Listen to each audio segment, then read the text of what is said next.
Hello everyone and welcome to this video. In this video, we are going to look at how to fill the PGDBA application form. PGDBA, which is Postgraduate Diploma in Business Analytics, is a program which is jointly offered by IIT Kharagpur, IIM Calcutta and ISI Kolkata. So let's see how to fill this form. The first thing that you will have to do is go to the main website of PGDBA, which is pgdba.iitkgp.ac.in. Once you go to the website, on the left hand side, you will see some important tabs, starting from the course list, the program calendar, the eligibility and selection criteria. So we suggest that you go through this, and then you have how to apply button. So once you click on how to apply, you scroll down a little bit and you will see that the last date to register for your application is February 15th. And for registration, you have to click on the website which is given here. So you will see an option which says apply online. You have to click here, which will open a window like this. Now on this window, you will have to click on register. And once you click on register, there are a couple of things that you need to enter, starting from your name, as in the 10th class certificate. So the way it appears on your 10th or SSC mark sheet, you have to enter it accordingly. The second thing is you'll have to enter your email address. And the third thing is your mobile number. You have to enter the 10-digit mobile number, complete the CAPTCHA, and you click on sign up. Once you do this, you're going to get a mail in about a minute after you do this, which will contain your enrollment ID and it will contain a password. You have to use those login details to start your actual application. So let me complete this process and I'll show you what is the next step. Once you log in using the details, you will see basic information. So that's the first part of your application form. So here you will see enrollment ID, your full name, your email address and mobile number. It will get auto-populated from the things that you have entered. You have to start by entering your father's name, followed by mother's name, Aadhaar card number. Then you have to enter date of birth. So there's no calendar here, so you have to enter it in the form of DD/MM/YYYY. Followed by you have to enter the gender. You have to select the category. So from general, OBC, NCL, SC, ST and EWS, you have to select the category that is applicable to you. Then the physically challenged status, nationality, and you have to enter address. After address, you have to enter city, state, and PIN code. So in terms of choice of examination city, you have three choices that you're supposed to enter. So you have to give your first, second, and third preference. There are very limited preferences when it comes to PGDBA. So you'll not see a lot of cities as the option, but you have to mandatorily enter three preferences. In terms of qualifying degree details, there are two options that you have to choose.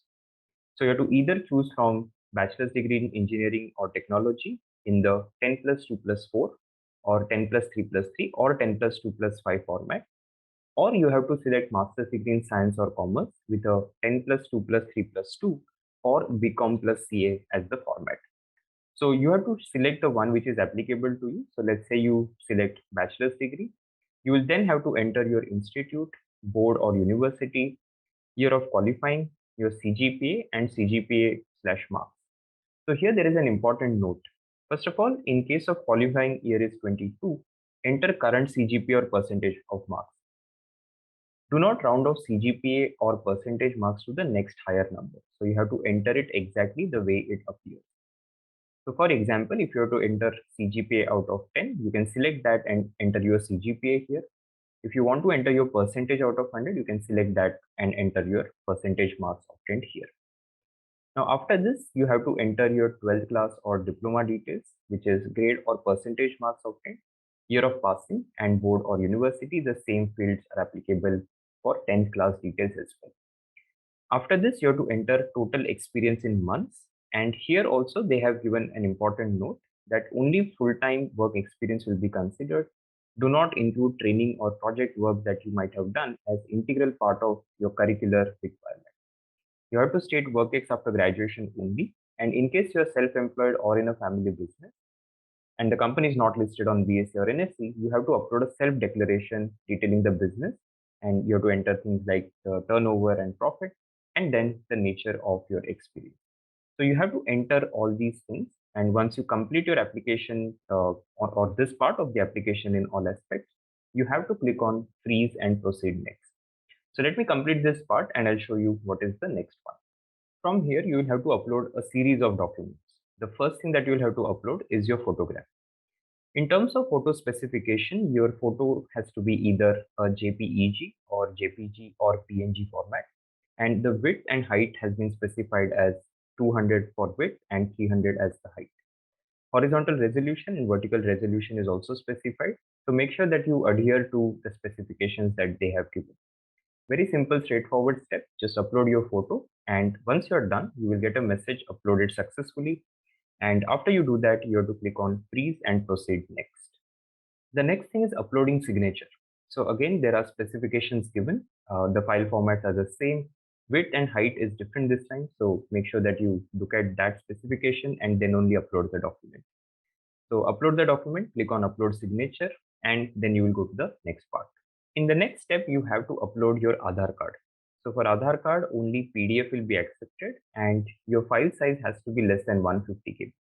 So ensure that it fits the specification given. You can upload the document, click on upload Aadhaar card. Once it gets uploaded successfully, you will get a success message. And after that, you have to click on freeze and move to the next step. Once you have uploaded your Aadhaar card, the next thing is to upload your SSC mark sheet or certificates. Here you have to upload a PDF which should have size less than 150 KB. And in case there are multiple files, you have to put them in a single PDF file and then upload. So if let's say you have 2 pages of your mark sheet, what you need to do is you need to scan it and you have to create only one PDF document out of it and then upload here. So once you upload, you will get a success message and then you move to the next part, which is uploading your 12th standard mark sheet. Now, once you uploaded your 10th standard mark sheet, you will have to do the same thing for your 12th standard mark sheet as well. So if there are multiple pages, you have to put them in one single file and upload that PDF file. Again, size limit is 150 KB here, and you just have to upload and click on upload 12th certificate mark sheet. Again, you will get a success message, after which you have to enter your graduation mark sheet. So you have to do the same thing for your graduation degree as well. So you have to upload your certificate as a PDF and file size should be less than 150 KB. And once you upload, you have to click here and you will get a success message and then we'll move to the next set of documents. So in this section, you will be uploading your work experience details. So the first thing is the name of the organization, the duration. So you have to select the start date and the end date and the total number of months. So this does not get auto calculated. You will have to actually manually enter the total number of months. You have to upload the work experience certificate and the format has to be PDF with file size again less than 150 KB. Now after this, if you have worked with multiple organizations and you want to add those experiences as well, you can click on add new and you will have to fill the same set of fields.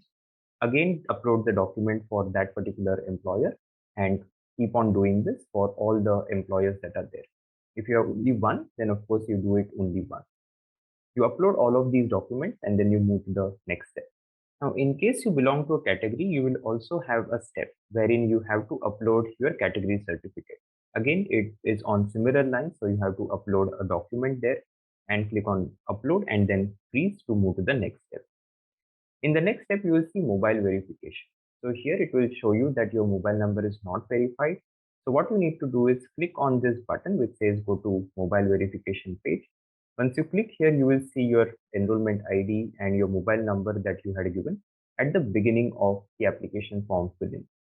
You have to click on send OTP and you will get an OTP which you have to enter and then your mobile number gets verified.